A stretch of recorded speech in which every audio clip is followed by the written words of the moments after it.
Hi friends, welcome to my channel. ఈ రోజు మనం ఈ వీడియోలో 24th ఎపిసోడ్ ని చూద్దాము. లాస్ట్ ఎపిసోడ్ లో హీరో షెన్లీని వెతుక్కుంటూ వస్తూ ఉన్నాడు. అంతటితో లాస్ట్ ఎపిసోడ్ ఎండ్ అయ్యింది. ఇప్పుడు ఎపిసోడ్ స్టార్టింగ్ లోనే హీరో షెన్లీ డ్రెస్ ముక్కని పట్టుకొని, నువ్వు ఉన్నావా షెన్లీ, నాకు ఏం చేయాలో అర్థం కావడం లేదు. స్వర్గరాజు చెప్పింది నిజమేనేమో, నా లైఫ్ నాది కాదు. నా దగ్గర ఎంత పవర్స్ ఉన్నా ఆ పవర్స్ ని నేను ఈ ఏడేళ్ల లోకాన్ని కాపాడడానికి మాత్రమే యూజ్ చేయాలే తప్ప నా కోసం నా పవర్స్ ని యూజ్ చేసుకోకూడదు. నీ కోసం కూడా నా పవర్స్ ని యూజ్ చేయకూడదు. నేను కూడా అలా చేయలేను అనేసి లైట్ గా కళ్ళు మూసుకొని ఒకసారి థింక్ చేస్తూ ఉంటే షెన్లీ మెమరీస్ అంతా గుర్తుకు వస్తూ ఉంది. షెన్లీ భూలోకం నుండి బయలుదేరే ముందు ఒకసారి మన హీరోకి కిస్ చేసింది కదా, అదంతా గుర్తుకు వస్తూ ఉంది. దాని గురించి థింక్ చేస్తూ హీరో కొంచెం కన్ఫ్యూజన్ గా చేతిలో ఉండే ఆ డ్రెస్ పీస్ ని వదిలేస్తున్నాడు. అప్పుడే కరెక్ట్ గా హీరోకి షెన్లీకి చేసిన ప్రామిస్ ఒకటి గుర్తుకు వస్తూ ఉంది. ఒకవేళ నువ్వు యుద్ధ భూమిలో చనిపోతే నా ప్రాణాన్ని ఇచ్చి నీ ప్రాణాన్ని నేను వెనక్కి తిరిగి తీసుకొని వస్తాను అని అన్నాడు కదా. దాని గురించి థింక్ చేస్తూ ఇంతసేపు చెప్పిన డైలాగ్స్ అన్నిటిని పక్కన పడేస్తున్నాడు. షెన్లీ, కొంచెం వెయిట్ చెయ్యు, నిన్ను కాపాడడానికి నేను వస్తున్నాను అని డిసైడ్ అయ్యి ఒక మంత్రాన్ని వేస్తున్నాడు. ఆ మంత్రం దాటికి సముద్రం అంతా వణుకుతూ ఉంది. హీరో ఎప్పుడు చిటిక వేసినా ప్రాబ్లమ్స్ అన్ని సాల్వ్ అయిపోతుంది కదా, కానీ హీరోని ఈసారి చాలా కష్టపడి ఈ మంత్రాన్ని వేస్తున్నాడు. కాసేపటికి ఆ సముద్రం అంతా ఫ్రీజ్ అయిపోతూ ఉంది. ఇది ఆ ఫూషంగ్ వేసిన మంత్రం కంటే కొన్ని వేల రెట్లు పవర్ఫుల్ అయిన మంత్రం కావడంతో దాదాపు సముద్రం అంతా ఫ్రీజ్ అయిపోతూ ఉంది. షెన్లీ కోసం హీరో ఒక పెద్ద తప్పుని చేసేస్తున్నాడు. షిన్షి ఈ ప్రకృతికి విరుద్ధంగా తన పవర్స్ ని యూజ్ చేస్తున్నాడు అని తెలుసుకొని వెంటనే హీరోకి ఒక పెద్ద థండర్ పనిష్మెంట్ ని ఇస్తుంది. ఒక పక్క మన హీరో పెయిన్ తో బాధపడుతూ ఉన్నాడు. అయినా పర్లేదు అనేసి ఆ మంత్రాన్ని మాత్రం స్టాప్ చేయకుండా వేస్తూ ఉన్నాడు. ప్రకృతి, ఈ రోజు నువ్వు నన్ను ఏమీ చేయలేవు, నువ్వు నన్ను ఆపలేవు అని చెప్పేసి మళ్ళీ సముద్రాన్ని క్రిష్ చేస్తూ ఉన్నాడు. ప్రకృతి ఏమో కంటిన్యూగా థండర్ పనిష్మెంట్ ని ఇస్తూ ఉంటే హీరో ఆ థండర్ తనని అటాక్ చేయకుండా ఆ థండర్ ని కూడా చేతిలో పట్టుకొని, ఈ రోజు నువ్వు నన్ను కంట్రోల్ చేయలేవు, నా బాడీలో ఉండే బోన్స్ అన్ని విరిగిపోయినా పర్లేదు, నా కంప్లీట్ పవర్స్ అన్ని బయటకు వెళ్ళిపోయినా పర్లేదు, కానీ ఈ రోజు మాత్రం నువ్వు నన్ను స్టాప్ చేయలేవు అనేసి ఆ థండర్ ని కూడా ఫ్రీజ్ చేసి దాన్ని కూడా పగలగొట్టేస్తున్నాడు. ఆ థండర్ పీస్ పీస్ అయ్యి కింద రాలిపోతూ ఉంది. షెన్లీ, నేను నిన్ను వెతుక్కుంటూ వస్తున్నాను, నీ కోసమే వస్తున్నాను అని అంటున్నాడు. బాడీలో కొంచెం కూడా ఎనర్జీ లేదు, అయినా పర్లేదు అని నడిచి వస్తూ ఉన్నాడు. నడిచి వస్తూ ఉన్నప్పుడంతా షెన్లీకి ఈయనకి మధ్య ఉన్న మెమరీస్ అంతా ఒక్కొక్కటిగా గుర్తుకు వస్తూ ఉంది. టైం ఎంత అవుతుంది అని కూడా మర్చిపోతున్నాడు. ఎలా అయినా షెన్లీని కనిపెట్టాలి అని షెన్లీ గురించి థింక్ చేస్తూ ఆ మంచు మీద నడిచి చాలా దూరం వెళ్లిపోతున్నాడు. ఇప్పుడు మనకి స్వర్గాన్ని చూపిస్తున్నారు. రాజుగారు షెన్లీ చనిపోయింది కాబట్టి షెన్లీకి ఫూరాంకి పెళ్లి చేయాలి అనే అగ్రిమెంట్ వేసుకుని ఉన్నారు కదా, ఆ అగ్రిమెంట్ ని క్యాన్సిల్ చేసుకుందామని అంటూ ఉన్నారు. అది విని ఫూరాం కొంచెం ముందుకు వచ్చి, తాత ఒక్క నిమిషం అని అంటున్నాడు. అప్పుడు కరెక్ట్ గా స్వర్గరాజు గారు మమ్మల్ని కాపాడండి అని ఒక వాయిస్ వినిపిస్తూ ఉంది. చూస్తే అక్కడికి ఒక పెద్ద ఆయన పరిగెత్తుకుంటూ వస్తున్నాడు. ఈయనే నార్త్ సైడ్ ఉండే సముద్రానికి రాజు అంట. ఆయన పరిగెత్తుకుంటూ వచ్చి స్వర్గరాజు దగ్గర నిలబడుకుంటున్నాడు. అప్పుడు స్వర్గరాజు, మీరందరికంటే వయసులో చాలా పెద్దవారు, ఈ టైంలో మీరెందుకు ఇంతగా పరిగెత్తుకుంటూ వస్తున్నారు, కొంచెం నెమ్మదిగా జాగ్రత్తగా రావచ్చు కదా అని అడుగుతూ ఉంటే దానికి సముద్రరాజు, నేను జాగ్రత్తగానే ఉండాలని అనుకుంటున్నాను, కానీ షిన్షి మా దగ్గరికి వచ్చి సముద్రాన్ని చాలా దూరం వరకు ఫ్రీజ్ చేసేశారు. సడన్ గా మా జీవితాలంతా స్తంభించిపోయింది, మా సముద్ర జీవులంతా చాలా ఇబ్బంది పడుతున్నారు, ప్లీజ్ మమ్మల్ని కాపాడండి అని ఆ రాజు ఏడుస్తూ ఉంటే స్వర్గరాజుకి ఏం చేయాలో అర్థం కావడం లేదు. ఇక్కడేమో హీరో ఫ్రీజ్ అయిన ఆ సముద్రం మీద నడిచి వస్తూ చాలా దూరం ట్రావెల్ చేసి వచ్చేస్తున్నాడు. కరెక్ట్ గా అప్పుడు రాజుగారు ఫూరాంగ్ ని అక్కడికి పంపిస్తున్నాడు. ఫూరాంగ్ హీరో దగ్గరికి వచ్చి, ఆదిదేవుడు గారు, మీరు ఇక్కడేం చేస్తున్నారు, అసలు మీకు ఏమైంది, ఇంక చాలు వెళ్దాం రండి, మీ బాడీలో నుండి బ్లడ్ వస్తూ ఉంది, రండి ఇక్కడ నుండి వెళ్ళిపోదామని ఫూరాంగ్ పిలుస్తూ ఉంటే నేను షెన్లీని వెతుక్కుంటూ వెళ్తున్నాను అనేసి షిన్షి అక్కడి నుండి వెళ్తూ ఉన్నాడు. అసలు మీరేం చేస్తున్నారు, కొంచెం మీ బాధని కంట్రోల్ చేసుకోండి, సముద్రంలో జీవించే జీవులంతా బాగా ఎఫెక్ట్ అయిపోతున్నాయి, కొంచెం వాటి గురించి అయినా థింక్ చేయొచ్చు కదా, కొంచెం మీ బాధని కంట్రోల్ చేసుకోవచ్చు కదా అని ఫూరాంగ్ అంటూ ఉంటే దానికి హీరో, ఏంటి నేను నా బాధని కంట్రోల్ చేసుకోవాలా, షెన్లీ బూడిద అయిపోయినా పర్లేదు, ఆ బూడిదైన డ్రాప్స్ అన్నిటినీ కలెక్ట్ చేసి మళ్ళీ నేను షెన్లీని తీసుకుని వచ్చి తీరుతాను అని హీరో అంటూ ఉన్నాడు. కొంచెం మీ బాధని కంట్రోల్ చేసుకోండి ఆదిదేవుడు గారు అని ఫూరాంగ్ అంటున్నాడు. దానికి హీరో, ఒక ఆదిదేవుడి దగ్గర చెప్పకూడని మాట ఇది. అసలు ఆదిదేవుళ్ళకి ఎమోషన్స్ అంటూ ఏమీ ఉండదు, నాకు ఎలాంటి ఫీలింగ్స్ లేదు, నేనెలా నా ఫీలింగ్స్ ని కంట్రోల్ చేసుకోగలను అనేసి హీరో నడుచుకుంటూ వస్తూ ఉన్నాడు. కానీ ఒక్క స్టెప్ ముందుకు వేయడానికి కూడా ఓపిక లేక కింద పడేలాగా వెళ్తూ ఉంటే అదంతా చూసి ఫూరాంగ్కి ఏం చేయాలో అర్థం కావడం లేదు. ఆదిదేవుడికి ఇలాంటి సిచ్యువేషన్ నా అని ఫూరాంగ్ చూస్తూ ఉంటే హీరో అంటున్నాడు, నేను ఇప్పుడే ఫీల్ అవ్వగలుగుతున్నాను, నా పవర్స్ అంతా నన్నే అటాక్ చేస్తే ఎలా ఉంటుందో అని నేను ఇప్పుడు ఫీల్ అవుతున్నాను. కానీ నాకు ఇలాంటి సిచ్యువేషన్ వస్తుందని నేను ఎప్పుడూ ఊహించలేదు, ఇలాంటి సిచ్యువేషన్ నాకు కూడా వచ్చేసింది చూడు అనేసి అంటూ ఉన్నాడు. నేను చిటిక వేయగానే ఏ ప్లేస్ కి కావాలంటే ఆ ప్లేస్ కి సెకండ్స్ లో వెళ్ళిపోయేవాడిని, కానీ ఈ రోజు షెన్లీని కనిపెట్టాలి అని ఎంత దూరం నడిచి వెళ్తున్నానో నాకే అర్థం కావడం లేదు. ఎంత దూరం వెళ్ళినా, ఎంత దూరం వెతికినా నేను తనని కనిపెట్టలేకపోతున్నాను. ఒకవేళ విధిరాత అంటే ఇదేనేమో, నేను తనని కనిపెట్టలేనేమో అని అనుకుంటూ తన పవర్స్ ని ఆ ఫ్రీజ్ అయిన సముద్రం మీద పెట్టి ఫ్రీజ్ అయిన సముద్రాన్ని మళ్ళీ నార్మల్ గా మారుస్తూ ఉంటే ఆ ఫ్రీజ్ అయిన మంచంతా పగిలిపోతుంది. ఇంకా హీరో బాడీలో కొంచెం కూడా ఎనర్జీ లేక ఫూరాంగ్ మీదనే వాలిపోతున్నాడు.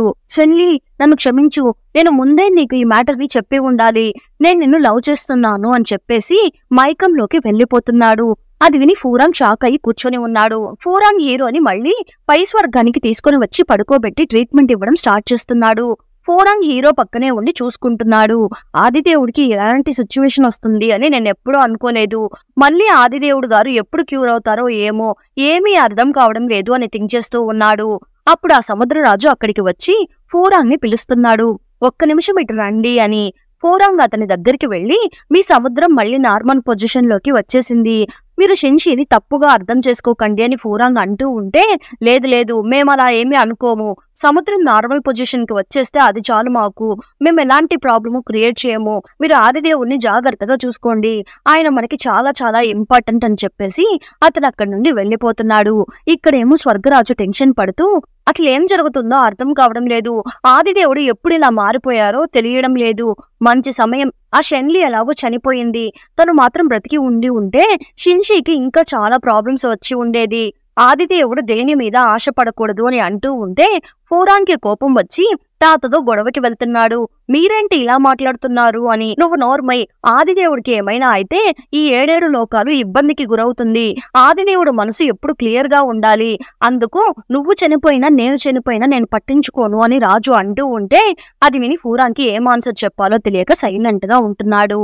అప్పుడు యూలాంగ్ మాట్లాడడం స్టార్ట్ చేస్తుంది. తాత, ఏది ఏమైనా షెన్లీ వాళ్ళ రాజ్యంలోని ప్రజల కోసం చనిపోయింది, కాబట్టి ఇలాంటి వాటి గురించి మాట్లాడి షెన్లీకి చెడ్డ పేరు వచ్చేలాగా చేయకండి, దయచేసి కొంచెం థింక్ చేసి మాట్లాడండి అనేసి అక్కడి నుండి వెళ్లిపోతూ ఉంది. ఒక పక్క ఫూరాంగ్, ఇంకొక పక్క యూలాంగ్ ఇద్దరు డల్గా కూర్చొని ఉన్నారు. అప్పుడు యూలాంగ్, ఏంట్రా బాధపడుతున్నావా అని అడుగుతూ ఉంటే, బాధ మాత్రమే కాదు, నేను కొంచెం షాక్ లో ఉన్నాను, నేను ఆదిదేవుడితో షెన్లీతో ఇద్దరితో కలిసి భూలోకంలో స్వర్గంలో ఉన్నాను, అలానే కింద స్వర్గంలో కూడా వాళ్ళతో కలిసే ఉన్నాను, కానీ వాళ్ళిద్దరికి మధ్య ప్రేమ ఉనింది అని నేను ఎప్పుడూ కనిపెట్టలేకపోయాను అని అంటూ ఉంటే వెంటనే యూలాంగ్, నేను అక్కడ కింద స్వర్గంలో 2 రోజులు మాత్రమే ఉన్నాను, కానీ వీడు అక్కడే అన్ని డేస్ ఉన్నాడు, వీడు కనిపెట్టలేకపోయాడా అని యూలాంగ్ థింక్ చేస్తూ ఉంది. ఫూరాంగ్ వెంటనే, ఇలాంటి సిచ్యువేషన్ ముందే వస్తుంది అని నాకు తెలిసి ఉంటే నా టోటల్ టాలెంట్ ని యూజ్ చేసి ఇలా జరగకుండా చూసుకునేవాడిని, అయినా నీకు కొంచెం కూడా మనస్సాక్షి లేదు, షెన్లీనే కదా నేను కాపాడింది, కొంచెం కూడా బాధపడకుండా హ్యాపీగా కూర్చొని ఉన్నావు అని యూలాంగ్ ని తిడుతూ ఉన్నాడు. నా అందాన్ని చూపించి షెన్లీని నా వల్లో పడేలాగా చేసి ఉండవచ్చు, నా అందానికి పడని వాళ్ళంటూ ఎవరైనా ఉంటారా, షెన్లీని పెళ్లి చేసుకోకూడదు అని నేను పెద్దగా షెన్లీ మీద ఫోకస్ చేయకుండా వదిలేశాను, దానివల్లనే ఇంత పెద్ద తప్పు జరిగిపోయింది అని ఫూరాంగ్ అంటూ ఉంటే అదంతా విని యూలాంగ్, ఎప్పుడు వాళ్ళిద్దరితోనే కలిసి ఉండేవాడివి కదా, వాళ్ళ లవ్ స్టోరీని నాకు కొంచెం చెప్పు అని అడుగుతూ ఉంది. ఫూరాంగ్ బాగా థింక్ చేస్తూ, ఇప్పుడు నేను థింక్ చేస్తూ ఉన్నప్పుడే నాకు అర్థమవుతుంది, వాళ్ళ ఇద్దరికి మధ్య ప్రేమ ఉనింది, అప్పుడప్పుడు వాళ్ళు కొన్ని సిగ్నల్స్ ఇస్తూ ఉండేవారు, నేనే దాన్ని కొంచెం పెద్దగా పట్టించుకోలేదు అని ఫూరాంగ్ అంటూ ఉంటే అది విని యూలాంగ్కి తెలుసుకోవాలనే ఆతృత ఇంకా ఎక్కువైపోతూ ఉంది. ప్లీజ్ రా, కొంచెం చెప్పురా అని అడుగుతూ ఉంటే, లేదు, నేను వాటి గురించి చెప్పదలుచుకోలేదు, నా గుండెల్లో వాటిని భద్రంగా దాచిపెట్టుకోవాలనుకుంటున్నాను, ఇదే నేను వాళ్ళకి ఇచ్చే రెస్పెక్ట్ అని ఫూరాంగ్ పిచ్చి పిచ్చి డైలాగ్స్ అన్ని వేస్తూ ఉన్నాడు. యూలాంగ్ వెంటనే ఒక పవర్ ని యూజ్ చేసి ఒక రాయిని రప్పిస్తుంది. అక్క ఎందుకు ఈ రాయని అమాయకంగా అడుగుతున్నాడు, నీ మొహానికేసి కొట్టడానికి అనేసి ఒక తన్ను తనగానే పూరంగ్ అక్కడ పడిపోతున్నాడు. వాడి చేతుల్ని పట్టుకుని ఈడ్చుకుని వెళ్తూ ఉంది.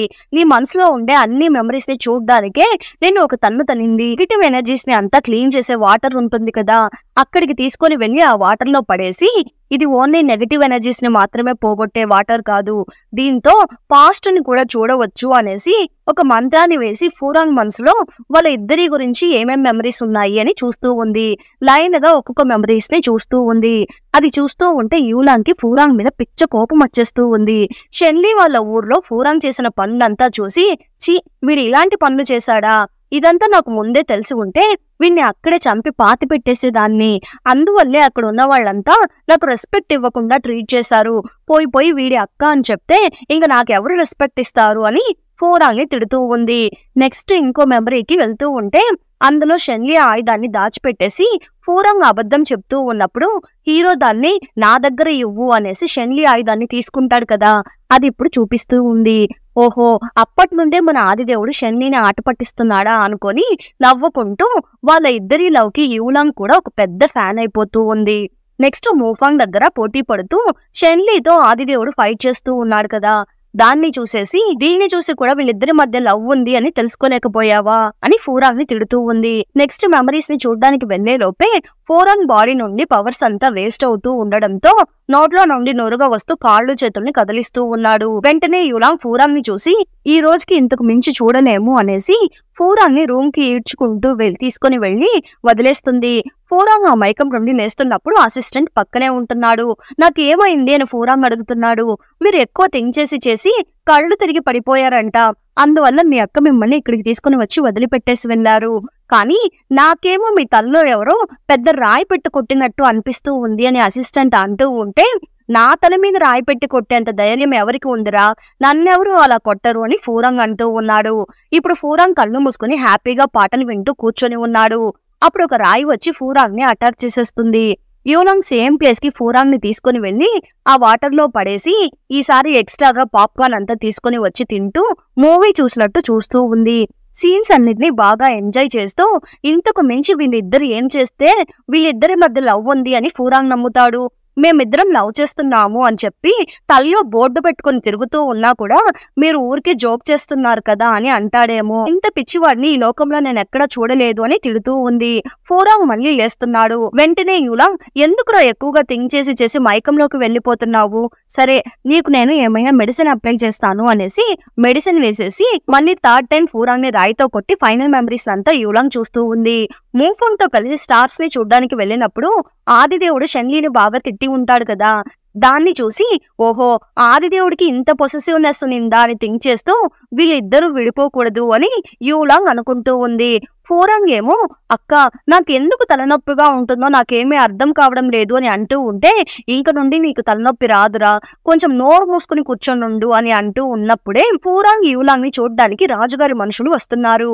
ఇక్కడ ఉన్న పవర్ స్టోన్ లో సగం తీసుకుని వెళ్లి కింద స్వర్గానికి ఇచ్చి రావాలంట అని అతను అంటున్నాడు.